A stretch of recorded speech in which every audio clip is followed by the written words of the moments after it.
Okay, good. It's still Moon Day. We can make it. That was so perfectly timed. Hopefully. Hopefully I didn't mess up. It's 2 hours just. We should be making it. Please, I don't want to wait another week. I actually didn't notice Kirsten just left us. So I'm mad. What are you doing here? I mean, it's good for him that he did something very nice, but... Kirsten Garrus. Seeing you, Kirsten nods. On his coat you notice a suit of armor, a sword hanging at his belt. The guard is ready to fight. I'm happy to see you, my baron. While we were waiting for you, I've had enough time to choose a good place for the ambush. Well, I've received your letter, my friend, Kirsten, and came as soon as I could. Thank you, your grace. I've decided you'd like to see this place with your own eyes. Lamatu's shrine is on the other side of the hill. I suggest we set ambush right here. The visibility is good, so we can watch the cultists unnoticed and choose the right moment to strike. If you wish, we can examine the location. Are we ready for ambush? The day is right and the time is coming. All we have to do is now wait until the cultists gather to the coven. Hope you're ready to fight. What do you know about lamashtu? Sounds like a Turkish dish. Lamakun, what was that, I think? It was nice. Kirsten frowns. Not much. Your grace, but I've heard some things. Goblins, kobolds, and other wild beasts worship her. She helps them to breed, protects their young. As for people, the blessing of lamashtu is too dangerous to them. A woman can give birth to something so terrible that the villagers might decide to drive a mother and child out from the village, or worse. You can go down and take a look at the shrine. The scouts who've been watching the cultists told me about this hideous ritual that were performed here. The cultists disfigured and mutilate themselves, shriek like demons and copulate in the mud. Well, that sounds like a fun time. Kirsten frowns in disgust. Oh, come on. Don't king shame. I just can't imagine who in their right mind, except for goblins. Why goblins? Would ask Lamashtoon for help and agree to be part of this abomination. Ready, Kirsten? Let's just get this done. Look, your grace. The cultists. I'm looking.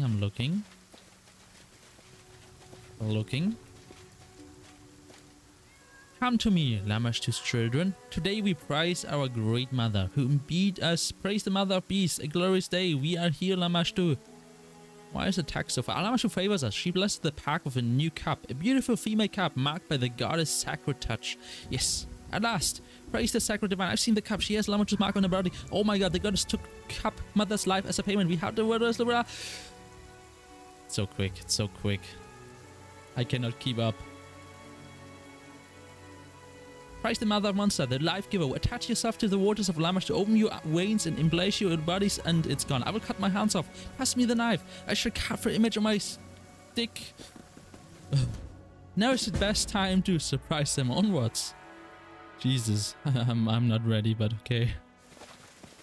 I need to recover from that reading. Curse upon you, Lamash, to will avenge her children. This guy's just chilling. He's not even speed walking, he's just walking. Wait, did Carson just die?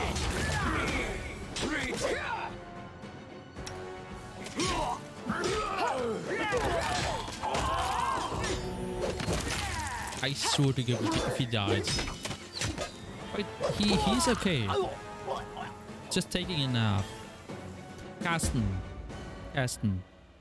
Guy, you are my guard. You're supposed to guard the barony, you know? And he killed you in one hit. Bloodstained piece of a manuscript. Crushing bone, hear me? Each word I speak shall turn to stone. The world shall shudder at my word. Open your eyes and see. The world becomes beautiful. Burnt furrows stretching to the horizon. Mounds of bodies. Blackened skies. Skulls littering the coast like a gravel. I, the one who renders the flesh of our enemies, take in his beauty. In this beauty, all living beings tremble at my side. Bow to me. Search. Search the children of Shalene. Tear them apart. Destroy them. No. Transform them. Grant them the gift of rebirth. Let them become beautiful. befitting the beauty I shall bring into this world. Oh, great Lamashtu, the eater of hearts, reveal your truth to us. We hear your call. All of you shall live in a better world. Curse Pasusu, the flying worm. He shall fall in this war. Soon, myriads of warriors under my command. The mountains themselves shall crumble at our feet. Burn all. Make the world beautiful. The ground thirsties for blood. I thirst for beauty. Give birth to beasts. I shall get to some shrink, probably. You got some problems, my friend. That's some mental health problems. Heston, what are you waiting for? He will. Oh, I have to chase after him, huh? And here I am reading that book. His manuscript. Looting, huh? Sorry, but some things are more important than running after a dude. Like looting.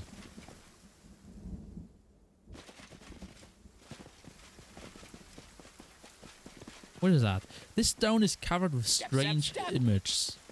Flat stone is covered with blood and littered with skulls and bones. All that is left from the nose-sitting ritual. Statue portrays mother of monsters, a pregnant woman with 3-eyed jackal head and feathered wings.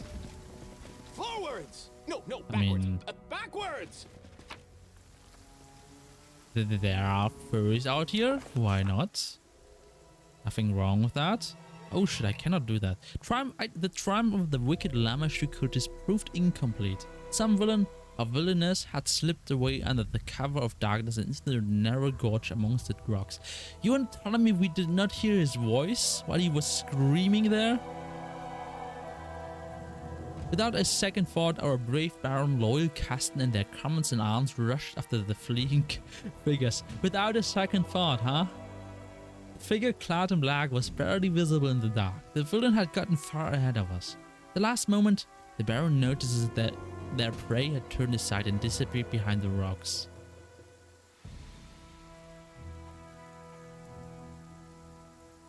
After they decided to take a shortcut to catch the cultists by surprise, the party started climbing up the stone ridge. Oh, we got it! Nice. Climbing in the darkness is a difficult task. It's not a joke when you try to catch a stable rock and hear the small stones crumbling under your feet. Several times it seemed our heroes were out of luck, but their stubbornness and the thought of a runaway cultist gloating about eluding them gave them strength. Moments later we were at the top. So our heroes found themselves at the top, and just in time. The cultist, barely visible in the darkness, was threading his way through the gorge directly beneath them. It seemed the cultist was so focused on finding his footing, he didn't notice his pursuer perched above him, giving the Baron a chance to strike. What will our heroes do next? Oh, -2, huh? Plus 6.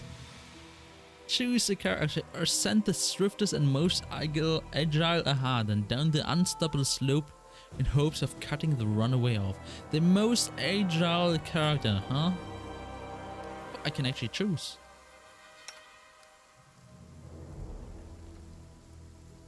Accept. Succeeded at perception, nice. Valerie appeared through the darkness like a spirit.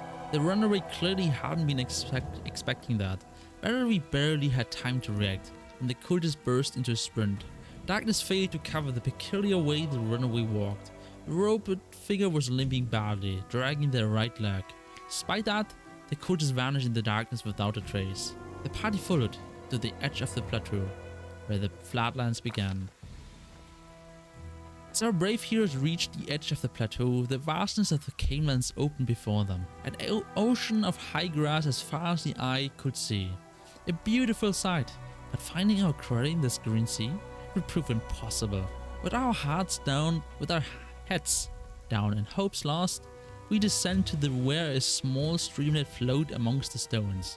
And then there before us, good fortune.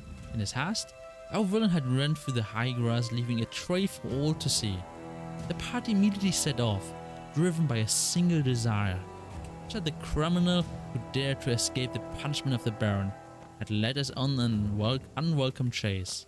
We moved as swiftly as we could, but Even the ground seemed to fight us. Rock gave away to mud, mud which grew deeper as we marched on and seemed to grab at our boots. Even the wind began to rise, lashing at our cloaks, and the foul sun filled the air, sure signs we were heading towards the now march. Soaking wet and exhausted, our heroes came upon a cabin, the edge of a swamp. According to Kasten, it was a hunter's lodge, owned by Dumra, a hunter who lived there alone, and was known for her great temper and little patience. It also looked as if it might be a place where the cultists would seek shelter. It was unlikely the runaway would brave the depths of the Nile March in the middle of night. So the Baron pushed open the door and stepped inside, letting a touch of the cool night air in.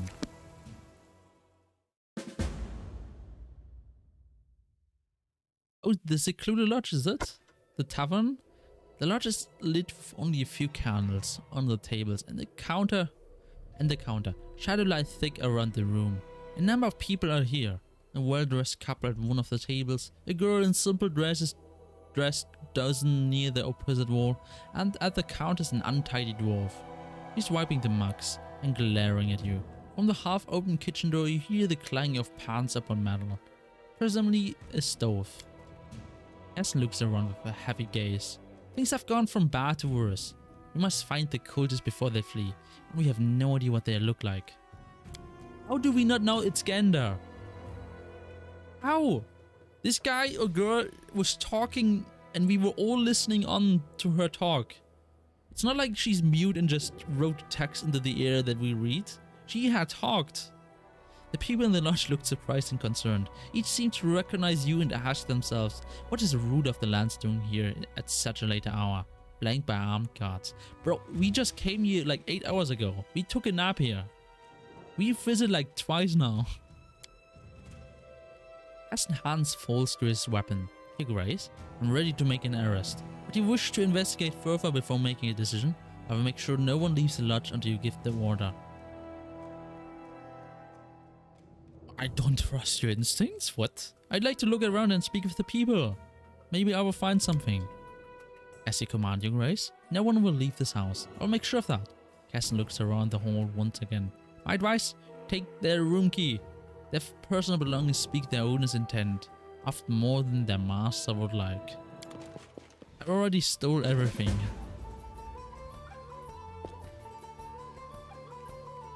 Okay,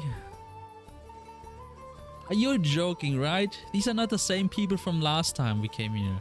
They all have names. Okay, Cabron Tedrim.